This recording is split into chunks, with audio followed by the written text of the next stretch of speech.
अमरेली जिले के चलालाधारी रोड पर एक दर्दनाक सड़क हादसा सामने आया है। तेज रफ्तार टेम्पो और बाइक के आमने सामने हुई जोरदार टक्कर में बाइक चालक राणा भाई दूधा भाई कुकड़ की मौके पर ही करुण मौत हो गई। प्रत्यक्षदर्शियों के अनुसार टेम्पो की गति काफी तेज थी, जिससे टक्कर बेहद भीषण हो गई। हादसे की सूचना मिलते ही चलाला पुलिस मौके पर पहुंची और स्थिति को संभाला। मृतक के शव को पोस्टमार्टम के लिए चलाला सिविल अस्पताल भेजा गया। मामले की आगे की जांच पुलिस द्वारा की जा रही है। संवाददाता राठौर महेंद्र भाई। અકસ્માતની ઘટના બની શું હતું?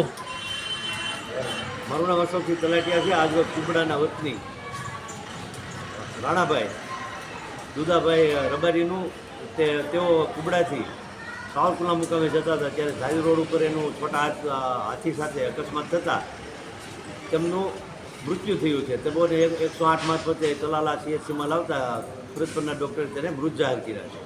ત્યારે સેવાના ભાગરૂપે અમોએ તેમના પરિવારજનો અને પોલીસ સ્ટેશનમાં જાણ કરતાં પોલીસે તેમની પંચનામા સહિતની જે કાર્યવાહી હતી એ પૂર્ણ કરી છે અને અમે તેમના પરિવારજનોને આશ્વાસન, સાંત્વના અને તમામ પ્રક્રિયા છે તેમાં તેમની સાથે રહી તેને સહકાર આપવાની ભાવનાથી આજ અમે અહીં ઉપસ્થિત રહ્યા છીએ।